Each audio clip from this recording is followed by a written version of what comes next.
You're watching Rogers TV. This program is brought to you by Rogers Xfinity, connecting you to more of what you love. Visit Rogers.com for more details.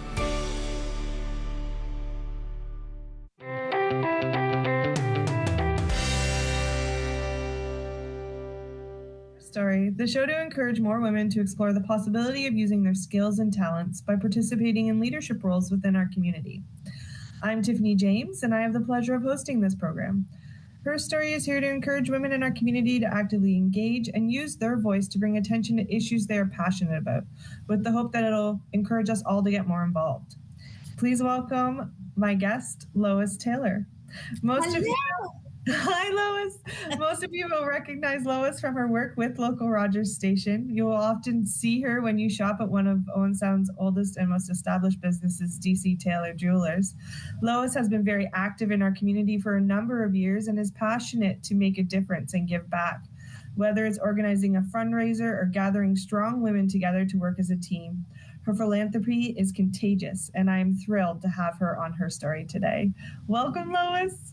Thank you so much for inviting me, Tiffany. I don't know, you make it sound like, I don't know, but I... No, you are, and you are a hidden gem that not most of us know what you do for our community, and I'm excited to bring a little bit of a light to that. Oh, so. Hidden gem, I like that. So, Lois, can you tell me a little bit about your background? Sure. Growing up. Growing up, what brought you, what you think made you who you are today? Oh God. That's a big question, right? Yeah, it's a hard question, but I would say growing up, I was all over the map because we moved a lot. So I was always, thrown into situations where most people maybe not have been comfortable because you're going into new schools, new neighborhoods all the time. So I learned quickly from an early age to assimilate in my surroundings and to be, I always wanted to be part of... adaptable? Yeah. And I played a lot of sports as well. So team play was very important to me. Growing up, I played in lots of competitive leagues. And so, I guess that's where I get my skills is bringing women together because I can't do everything by myself. Nobody really can. But I've got all these fabulous friends that I've made over the years that are always willing to help out when I ask, let's raise money for this. Let's raise money for that. So, yeah. Yeah, you would say being thrust into new situations all the time has made it easy for you to adapt and make friends? Yeah, I would say, yeah.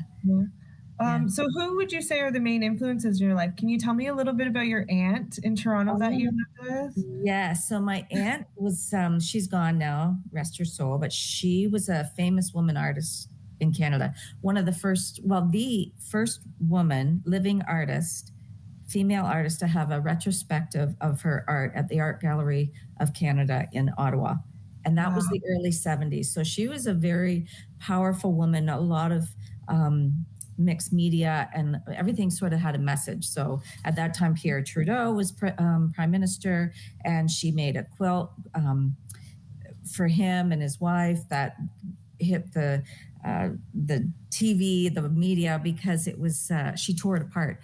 It was it was reason over passion. And she got up one night, she was all mad at Pierre and ripped the letters off this quilt. And so, so my aunt was very famous, and nothing fazed her. She could go into any situation and be comfortable, whether it was a prime minister's home or, she lived on Queen and Sumac, downtown Toronto. So, and I lived with her there, and that was quite an interesting area. It's since cleaned up a bit, but... So how long did you live with her for? About 6 months, maybe, but she was always an important part of my life because my mom did all the... my mom was responsible for doing all the sewing of all the quilts that my aunt did.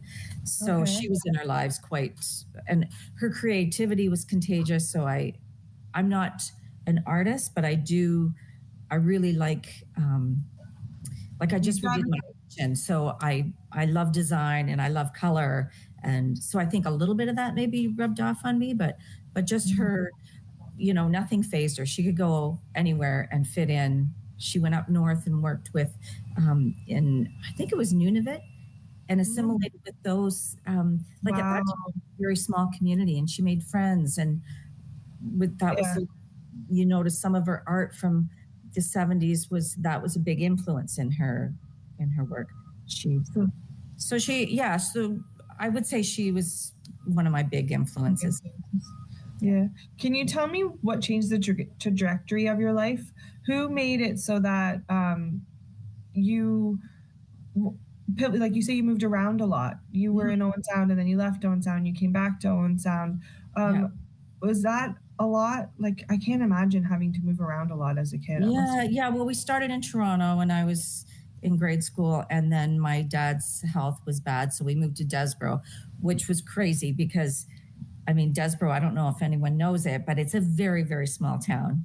I think it has one intersection, right? One intersection, yeah. And yeah, so there's a lot of funny stories about growing up there, but I made some friends and we're still best friends today there. Nice. Yeah, so, and that's where I played a lot of my sports. And then from there, my parents had split, so I was sort of just dragged along everywhere. And that was fine because, I mean, I'm not going to say it was great, but I sure made the best of it. And yeah. So. Who in your life influenced you to want to give back the way you do? Lois, you're always giving back. And who was it that showed you or inspired you to do that? Yeah, I think like we grew up like middle class, right? And my mom was always very, very budget, like, you know, like if she wanted new curtains, she would take money and save it and that sort of thing. But she always gave back. Like, you know, if someone needed something, she would always make bread, or, you know, there was always something that she could do, whether it wasn't money, it was something. And then when I was a teenager, I was maybe 18 at the time, and the women's shelter they were looking for volunteers to stay overnight in their home. And at that time it was downtown. And I was working full time, and I said, well, I could go a night, and because I had my own apartment in Owen Sound. And I'm like, well, I could spend a night there for them. And, you know, they gave you $10 to stay overnight at the women's shelter. And I was responsible to make sure nobody got in and all that stuff. So it kind of was scary. But at 18? Yeah. Wow, yeah. Lois. So I started doing that. And then I think that facility closed down, or they stopped doing it. They had the funding after to actually hire people, which is the best thing. But at that time, so I've always kind of had it in my life that, and my sister Nadine, she gave, like, the food bank was important to her. So she made these costumes, these, you know, with Hostess chips and Kraft peanut butter, and we would wear them in the fall fair. And so I don't know really where it came from. It was just always instilled in us, like, no matter how much you have, like, or how little you have, you should do something for. And it wasn't a religious thing. It was just being a human, a good human, right? That's amazing, Lois. There's not many 18-year-olds that would think, oh, I can go and sleep at the women's shelter. Right? Yeah. Now I'm like, oh my God, like, what was I going to do? You know? That's crazy. So can you tell me a little bit about what motivates you, Lois? You're busy. You're a business owner in town. You have more than one business that you're looking after, and yet you still find time to give back. What motivates you? Well, I get bored really easy, so I think that's something. I can't, and I only work part-time, always have only worked part-time, and now Creighton is slowing down, so I'm sort of slowing down with him at work. But I can't, like, if I have free time, I'm like, well, what can I do? So I don't know. I don't know what motivates me. I don't know why I am the weirdo I am. Like, I wouldn't say it's weird, because when you are motivated, Lois, you accomplish. So that's something to say. That's not weird. That's a starting force. Well, I usually have a vision of how I see something, how I want it to happen. And then I've got this amazing network of beautiful people that will always they never say no. Like, I don't know why, but they just are like, yeah, I can help you with that. And so it just happens, and it's a great thing. I think our community, though, is truly amazing. Like, we are very fortunate. We do have a really great community. Sure. You talked a little bit about your group of ladies, and I want to touch a little bit about that because I did interview Sophie, and she's part of the Chocolate Lovers Society. Yes. And I'd like you, because I think you are a founder. So can you tell me what made you want to start this group? Tell me a little bit about the group and what the ladies do. Yeah. So the Chocolate Lovers Societies actually started. Well, I was on the Chocolate Lovers Committee, and this was for the VON. And they had a dinner. Well, they started out with brunches, I think, with Verona Jackson and Jan Chamberlain, and they brought me on the committee. So this is going back, like, I want to say maybe 20 years ago. And we worked as a committee, and we had this beautiful dinner, Chocolate Lovers Dinner, and everybody in town knew about it, and it was a very classy event. Then the VON lost their funding for their fund development person, and it went to London. So they didn't have anyone to organize it. And it was Janice Holmes, and then somebody else had taken it over. But unfortunately, a lot of these charities are now run by their head offices, and we've lost the local, flavor. So VON said, we don't need that. We'll just do without that dinner. So I reached out to the VON and I said, is it okay if I take this on and do it for other charities? Like, because the VON didn't really want it. So can I do it? And they gave me their blessing. So Danita Bowman Todd and I took it on, and we started, but we needed a committee. So slowly but surely, we're up to 9 girls. Wow. On our committee. And I think, well, I'm pretty sure there's a lot of women that want to join us, but 9 is plenty. 9 is plenty. It's a lot of voices. Yes, a lot of voices, and they're powerful women in the community. Yeah. So do you want me to name them, or if you want to, sure, you can. Yeah, I just hope I don't get anybody. Love you to tell me a little bit about what you guys do too. Oh yeah, sure. Okay, well, I don't have to name them. They know who they are, and some of them like to stay in the background a little bit too, but so we just meet to discuss what kind of fundraiser we're going to do, who we're going to raise funds for. And Christmas is a very important time for us because we realize there's a lot of unfortunate families out there. So Sophie, one of the members, has European Bakery, and I'm not sure if we're doing it at D.C. Taylor's this year or not, but because we're under renovations, but we put a Christmas tree up and we sell ornaments. They're paper ornaments, and you can write your name on them. And over the years, we've done them for the animal shelter a couple times. We've done them for the Shriners and the women's shelter. Yeah. And we raise a lot of money because people want to give back. And we're not a registered charity, but all the money we get goes right back into the community.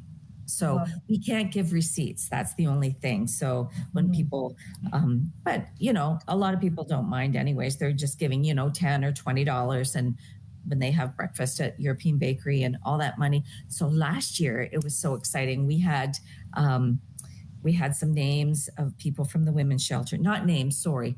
We had ages, how many children were at the women's shelter, what pets they had, and Sophie went out with the money and bought all these gifts. And my strong suit, I guess, is gift wrapping. So we gift wrapped everything and made it look beautiful. Sophie delivered it to the women's shelter, and they said it was so nice because it wasn't just toys dropped off, and it was specific to who those people were.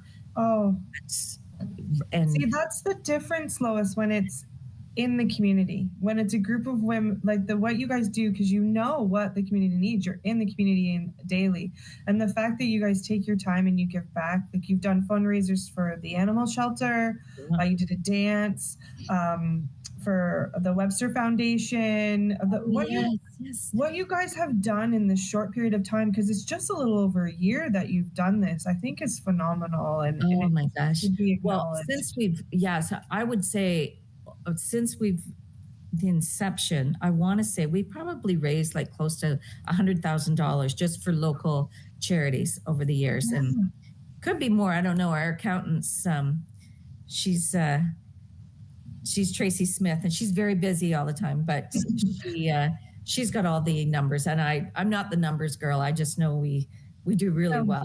And you're this the year, force. You're the voice in the force. Tell us what you guys are planning this year. Okay, so this year it's the families that are sort of under the radar, that aren't getting any help from anywhere else. Like, I want to say they're working and they're really trying to do what they can. So those are the people we're going to try and help them. And they're not asking for help, but we are going to find some names from schools, maybe they're kids in high school that, they wouldn't dream of asking for a cell phone because they know they can't get a cell phone. But if we can make a dream come true, or if we can do anything, we're going to try and do it. So we're actively raising money for that right now. And if people wanted to donate, where would they be able to do that? I would say the best place to do that would be European Bakery, because I don't have the tree up yet at D.C. Taylor. So go to European Bakery, and she will have it up for sure this coming week. So perfect. Yeah. So, Lois, thank you so much for highlighting that. I think that it is important for people to know. And it is a huge thing that you guys are doing in our community, and I just appreciate that. Can you tell me a little bit? I'm going to pivot. Whose shoulders do you stand on? What do you mean? Who lifted you up? Who did you see? We mentioned your mom told you that you always need to give back. Is it your kids? Who lifts you up? Who makes you want to keep going? Oh my gosh, I don't know. Like, there's so many. I don't know. That's a tough one for me. Yeah. Because I'm very independent and very, I don't know. I'd have to say my friends are really amazing. I've got a really good group of friends that, I don't know. Isn't that That's crazy? a hard one, isn't it? It is a hard one. Yeah. Well, when it sounds like you've been on your own from 18, you had your own apartment and a full-time job, and you're fiercely independent. What do you think drove you to be that independent so early? Because I couldn't count on anybody, really. I was just Wow. So I don't know. So hopefully I've raised my kids to be independent as well. I've got one that lives in Texas, another one is in Niagara, and the other one is in Barrie. And I feel like that they are doing really, really, like, they've just done amazing. So, So they're standing on your shoulders. I don't know. I hopefully have just let them be confident in themselves that they can do it. You know what I mean? That. Yeah, I do. I love that. Yeah. How would you encourage someone that's looking to get more involved in the community? Oh gosh, there's so many great charities out there that are really, really, they're crying for help. I don't know. I look at there's some specific needs. Like, I know Southbridge, my father-in-law is currently in Southbridge, and they just want somebody to visit them, these elderly. Like, it's so sad when I go in there, and I don't know, like the hospital, Janita volunteers at the hospital, and she gets a lot out of that. I'm not that way. I'm more of you have to do what's right for you too, right? So I'm a social person. I love to have a party. I love to plan things. I love, I just love that sort of thing. So that's my strong suit, but everyone's different. So the hospice, I mean, if you feel you have time, if you're bored, go do something, because people need your help. Yeah. They really do. Yeah. So find what you love and pursue a path in that. Yeah, I think so. Great. Yeah. Can you tell me what you've learned about yourself on your journey? Oh my God. It sounds like you grew up pretty fast. Yeah. So what did you learn? What did you learn?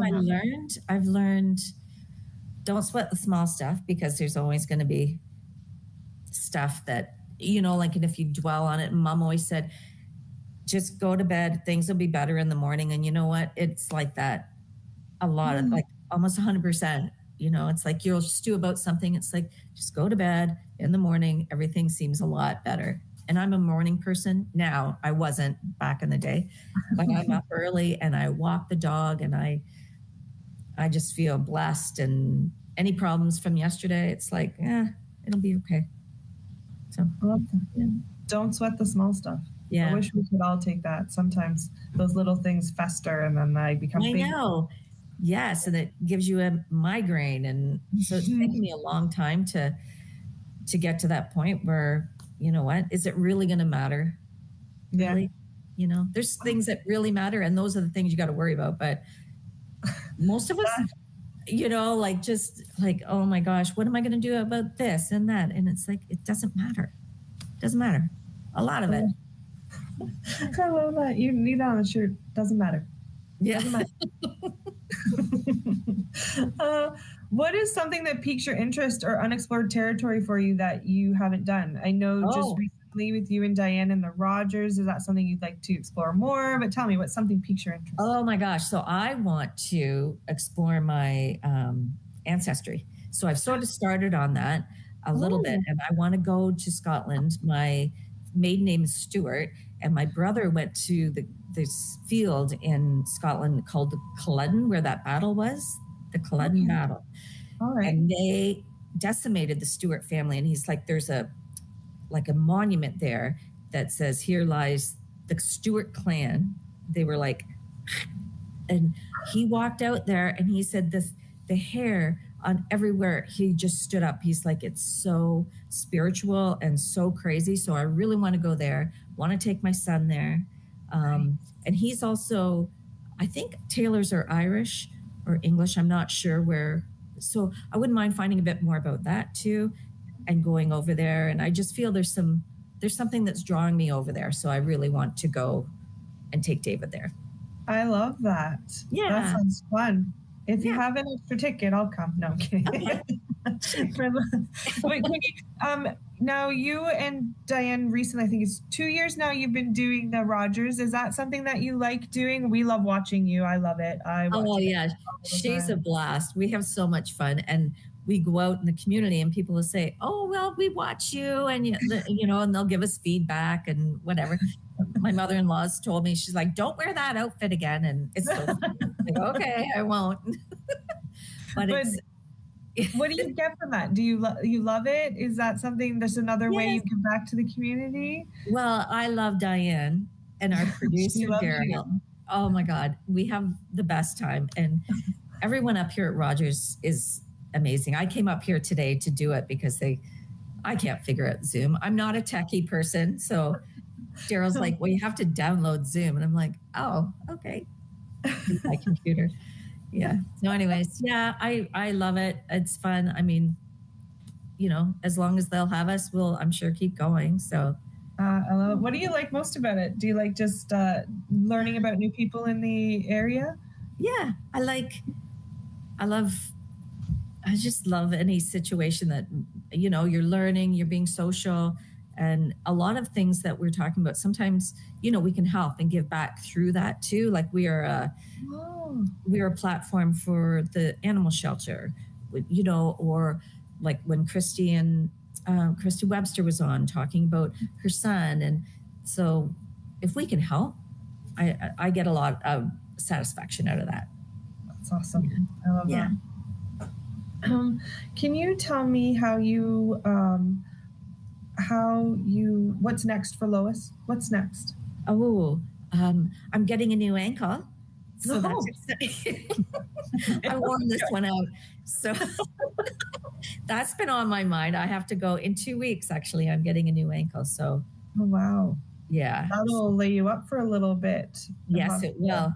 Yeah. I'm getting my friend has a scooter. So I'm trying to figure out how I can do my kilometers on the scooter, but it'll be in the middle of winter. So maybe the mall I can. Or the Bayshore, I think you could do the top of the Bayshore. Yeah, that's a good one. Yeah, see? There we go. Again. Yeah. Yeah, there you go. Oh, I love Finn. He's so cute. So what is next? You mentioned that you're doing baskets for the Chocolate Lovers Society, giving back. Is there a big event? Like, I know normally you guys do a big event. Yeah, so we're planning on something. It was going to be in the middle of winter, but because of my ankle and I can't drive for a period of time, we've stopped. I canceled that one, and we're looking at something in the spring. but stay tuned because we're not sure exactly when that is. So, do you have a charity in mind that you're giving back to for this? Well, we're thinking maybe just to, I don't know. I don't want to speak out of turn because we have to really talk about that, but we're actually thinking of just doing it for the chocolate lovers and doing maybe several different charities, but we're not sure, right? Because it's a lot of money just to give one, and if we can help out a few, we're not sure. Yeah. So we're looking at a dance maybe at the Legion.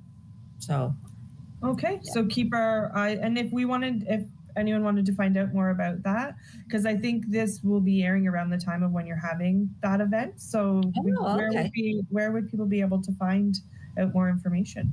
Oh, well, they can find out more information from the Chamber of Commerce. I think Diane will have it all there. D.C. Taylor Jewelers, I should be back then maybe at work, but part-time. And the European Bakery, Sophie, there. Okay. That's awesome. Yeah. And can you tell me, Lois, why it's important to give back to our community, in your opinion?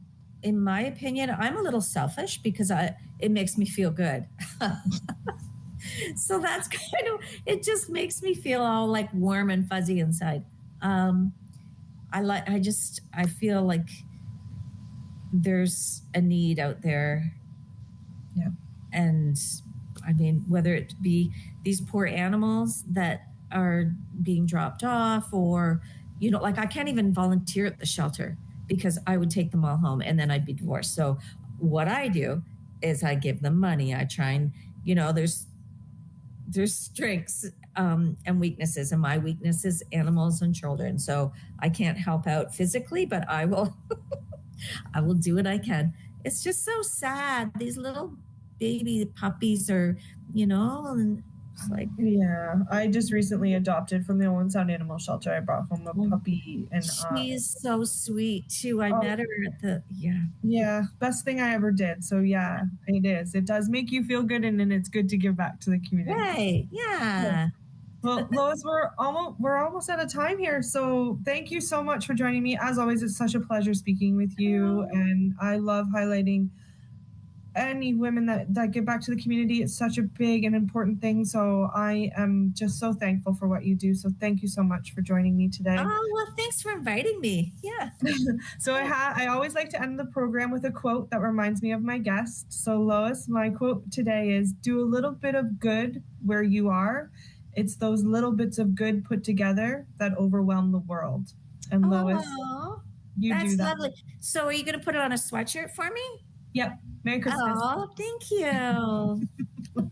Thank you, Lois. V-neck and a black one, please. Got it. Okay. Thanks, Lois, for joining me today. Tiffany. Take care.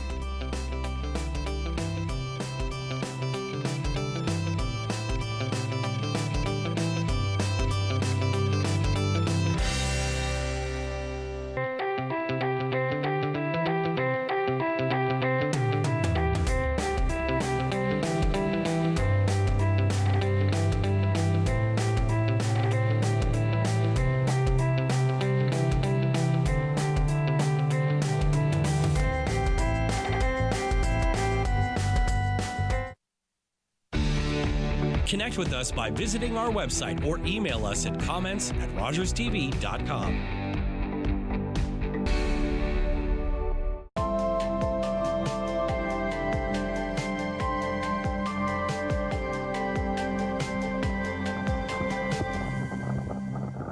Hi, I'm David Shearman, host of Politically Speaking on Rogers TV. Join me this fall for more interviews with our local, provincial, and federal politicians. Politically Speaking on Rogers TV. Are you a passionate content creator ready to expand your audience reach? Do you have unique stories, captivating hobbies, or special interests that deserve a spotlight? Rogers TV is here to amplify your voice within the community. We offer you the platform to broadcast your content to a wider audience. And the best part, it's completely free. Don't miss this opportunity to share your vision and engage with viewers. Find out how Rogers TV can transform your content journey today.